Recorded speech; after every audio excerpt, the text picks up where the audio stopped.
Hey guys, welcome back to another video. I'm Combat Craig, and today we're talking about the VA appeals process, how to submit an appeal and get a favorable outcome. Before we dive into that, if you want to learn more about the process, check out my boot camp. And if you need medical evidence, you definitely will in the appeals process. Hit up my med team. There's an email address in the description down there for both of them. You filed your claim. So here's how the process works. You build your claim, you file your claim, you hit the submit button, and then the ball's in the VA's court. They're going to determine whether they need C&P exams, they're going to lag on you, they're going to do whatever they're going to do, and then eventually they're going to come back with a decision, and they're going to send you a decision letter. That's the point when they're done adjudicating your claim, and then it's your move again. It's kind of like a game of chess. Before you submit your claim, it's your move. You got to think your strategy and all that kind of stuff. And then once you hit the submit button, it's their move. And you don't get to do anything until they're done with their move or their turn, right? So once you get your decision letter, now it's your move again. Today we're going to go over some strategy, we're going to look at a decision letter, and we're going to talk about some possible options on what to do and how this veteran can move forward and get the highest possible VA disability rating in the process, because that's why we're filing claims, right? So here's where we're at. Our veteran is happy with some of the decision, but he's not happy with all of the decision. So let's dive in and dissect this a little bit. And I'm going to throw this up on the screen so you guys can read along. So the first component of this, he filed a claim for 3 different disabilities. The first one is PTSD, which is a mental health claim. So I was rated 50% for this. My C&P was only 25 to 30 minutes, and she really made me feel rushed. I didn't even get to mention everything I wanted to. I did mention suicidal ideation, poor hygiene, constant panic attacks, but my decision letter said I never said anything about that. So my question for this is, do I do a supplemental and add buddy letters from my wife and war buddy, or file for an increase? So here's how to tackle this one. Since he just filed this claim, he has 2 options. You can do a higher level review, and that's 12 months from when the date you got your decision letter, or a supplemental claim.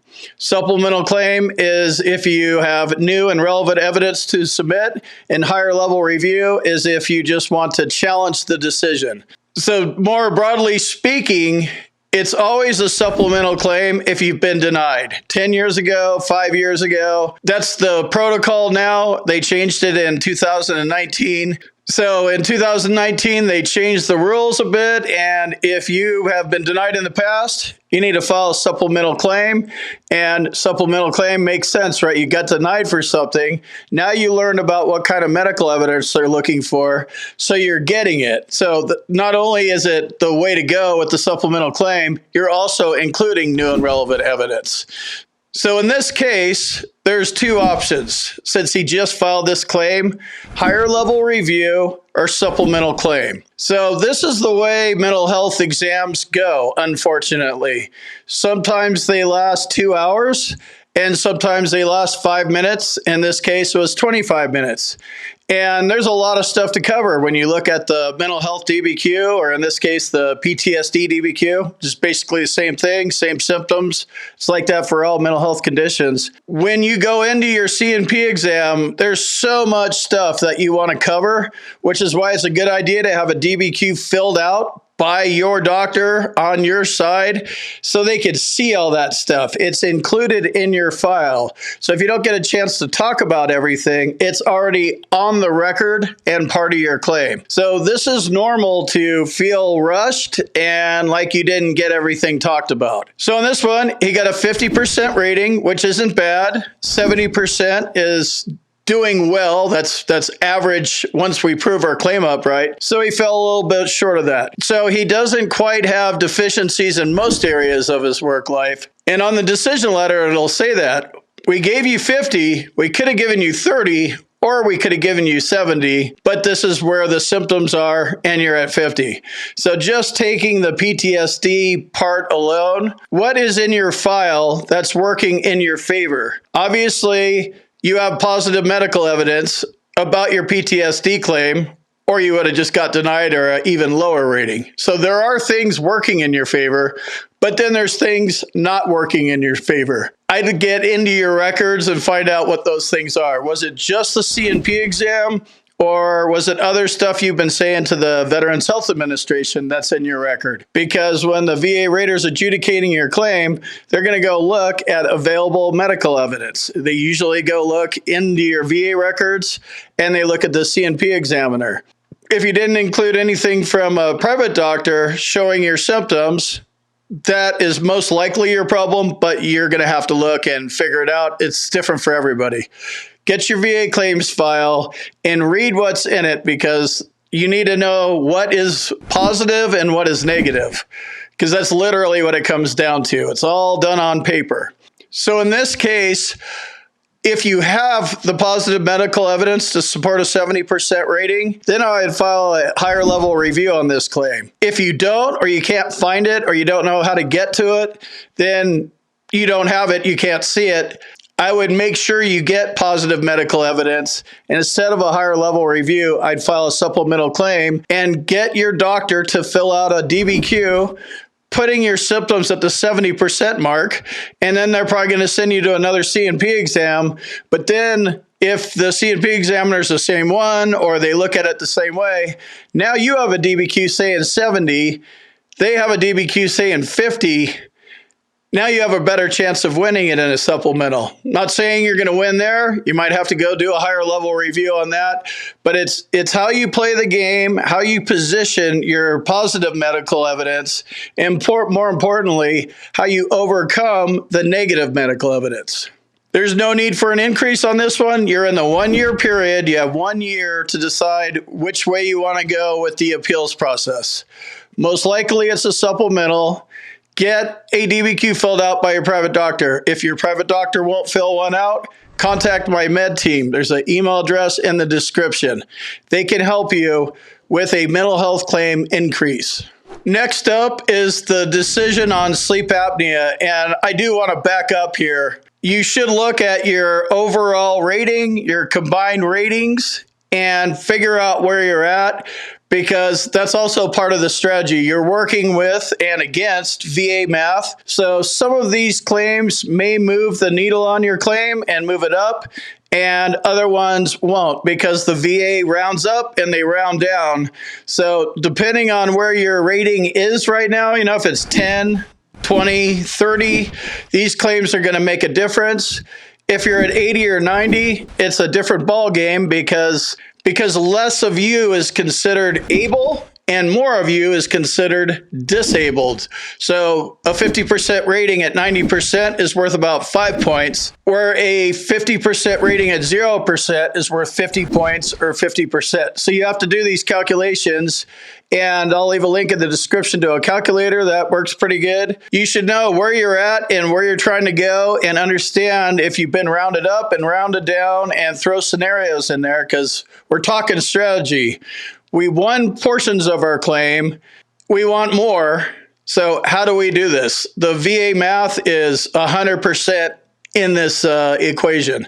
So next part here is sleep apnea. I was denied this, but I've been on a CPAP since 2006 while I was on active duty. But this one got denied. I didn't include the original sleep study from back then or buddy letters. Should I do a supplemental on this one as well, or try to get it as a secondary to tinnitus or PTSD? So this is where you can shift, and this is a good one, because sleep apnea claims are 50-50 claims. The VA doesn't like positive awards for sleep apnea. They've proposed changes to the rating criteria, and I think they've been rating like the changes are already in place and they already changed the law, but it hasn't been changed. And, VA employees do whatever they want, basically, and we can't hold them accountable. So it's good to kind of know that going in. Sleep apnea claims are a toss-up if your medical evidence is perfect, but in this case, it's not perfect. So one scenario here, and I'm just going to make some assumptions. He probably felt this as a direct service connection claim, and he had the CPAP since 2006, 17 years ago, something like that. And he's trying to make a direct service connection claim stick. and he didn't include the sleep study. So one way to pursue this is keep going after it as a direct service connection claim, but I think that's probably the weakest. I mean, it's winnable. You did get the CPAP while you're in service, and they probably just overlooked it. More importantly, they're looking at that big gap between 2006 and 2023, and they're looking for reasons to blame your sleep apnea on your life after the service. So this is where a secondary claim would come in. Either way, this is a supplemental claim. I wouldn't even do a higher level review on this one personally. You can, but I wouldn't do it, because if they didn't see the evidence and you didn't provide the evidence, then you need to introduce it. And in order to introduce new and relevant evidence, it's a supplemental claim versus a higher level review. So now the second part of this is, how are we going to establish service connection? Direct service connection, you got denied, and that's what you're working against. Once you have a denial, it gets harder because you've been denied. There's negative medical evidence there working against you, and you need to figure out what it is and how bad it's hurting you. So I would definitely relook at this sleep apnea claim, see where it's going to get me, understand that the VA loves to deny these claims, and then proceed. Filing it as a secondary to something else is the way I would go, and I would totally switch gears and disregard the sleep study from back in 2006. Get a new sleep study, get a new diagnosis. You already have the symptoms and the diagnosis because you have the CPAP machine, and they can see that and they know it. Now you need to work on the nexus. So you can stick it secondary to tinnitus. You can stick it secondary to anything you want. Most likely it's PTSD. But you need to make sure you have a doctor fill out a nexus. Buddy letters are great for filling in gaps the VA can't see. Buddy letters are not great for medical opinions because they're your buddies, they're not doctors. Like, we're not doctors. We're not qualified to give medical opinions, even though we live with a disability. So you definitely want to get a doctor to write a nexus describing the link. You can switch it up and change it from a direct service connection claim to a secondary claim. And if it's PTSD, which sounds like a good way to go, sleep apnea is secondary to PTSD, and get a doctor to write a medical opinion for you. And there's a few things that you're going to need to address. Your weight, obesity. They're going to blame it on your obesity, and unless you're like the 1% of people that don't gain weight ever, you've gained weight since you've got out of the military. So you want your doctor to address that in the nexus letter. PTSD, and then with PTSD, that's a mental health claim. Sleep apnea is a respiratory claim. They don't necessarily directly cause problems for each other. There's the intermediate step in there, and that most likely is the meds you take for PTSD. If you take meds that cause weight gain and or sleep apnea, that's the kind of information that your doctor needs to include, and he needs to be very specific when he's writing the nexus letter. So in the sleep apnea claim, I would switch gears personally, not pursue the direct service connection claim. I think that's just more denials. Switch it up, file it secondary to PTSD, get your doctor to write a nexus, describe the relationship. Is it the meds and the obesity? And make sure you cover all that stuff. And then file that as a supplemental claim. You're going to need medical evidence for this. If you need a doctor that can write this nexus for you, contact my med team. They can help you out. There's an email address in the description. Also, if you want to talk more about sleep apnea claims, what I know, I see a lot of decisions about sleep apnea claims. Check out my boot camp. Links in the description for that too, combatcraig.com. The third piece here is migraines. His migraines were denied. So same kind of situation. Did you do a direct service connection claim saying your migraine started in service, or did you file a secondary claim and hook it onto something else? Or maybe you filed it as a secondary claim and you didn't even have anything service connected to attach it to. They will definitely deny that because you can't have a secondary claim if there's no primary. So I don't have all the information here. I'm just, working with what I have. There's a lot of factors going in here, and figuring out how you're going to establish service connection on every disability is the first thing you need to do. Direct service connection, secondary service connection, pre-existing claims, presumptive claims, and 1151 claims. Most of us are only familiar with direct service connection claims, and then with the PACT Act and stuff, we're getting or we're more familiar with presumptive, but secondaries are where the money's at, and that's how you win claims, and that's how you get the rating you deserve. So migraines, why were they denied? What was denied? What did the decision letter actually say? Did they concede that you have a diagnosis, but you don't have a nexus? That's most likely what happened. So you want to make sure that you have a nexus. This, again, is going to be a supplemental claim because you're missing a piece of medical evidence. If you have the diagnosis and the symptoms and you're missing the nexus, you're going to get denied because you need all three. I'm kind of reading between the lines here and working with there's no nexus. Also, this was probably filed as a direct service connection claim. So we're going to do migraines secondary to his service-connected PTSD, his service-connected tinnitus, and then he might have a few other things that are service-connected. Something that's service-connected, stick it on to something that's service-connected. That's how secondaries work. Again, this is something that buddy letters are nice, but they are no substitution for actual medical evidence. And when I say that, like you're going up against a C&P examiner who's paid for by the VA, their guy, right? They are going to write a nexus. Get your VA claims file and you'll see the nexus in there.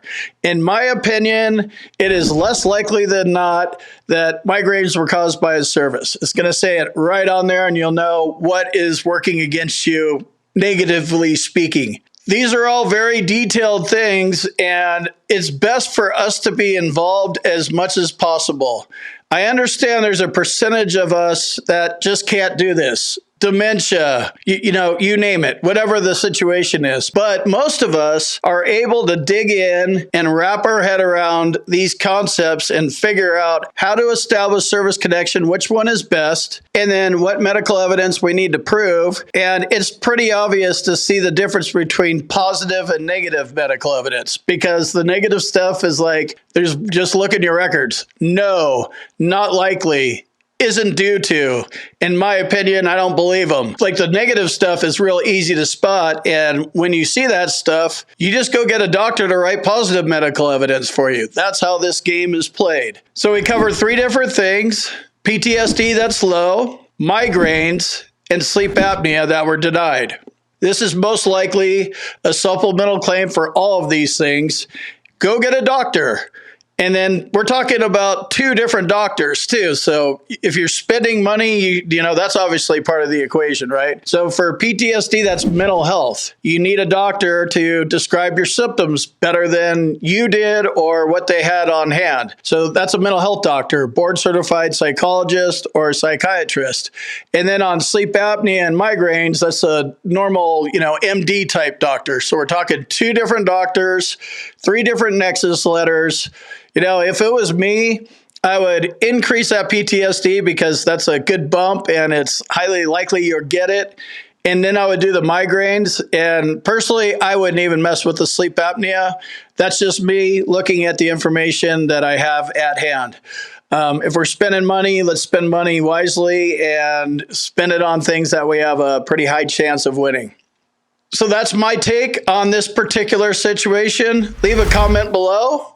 If you have something to add to it, if you like this kind of content, hit the like button and check out my bootcamp at combatcraig.com if you want to dive deeper into any of this stuff. And again, it comes down to medical evidence, and my med team can help if your doctor, your VA doctor, your private doctor won't help you with these things like a nexus or documenting your symptoms or filling out DBQs. They can help with all that stuff. Thanks for joining me today. I'll see you in the next video.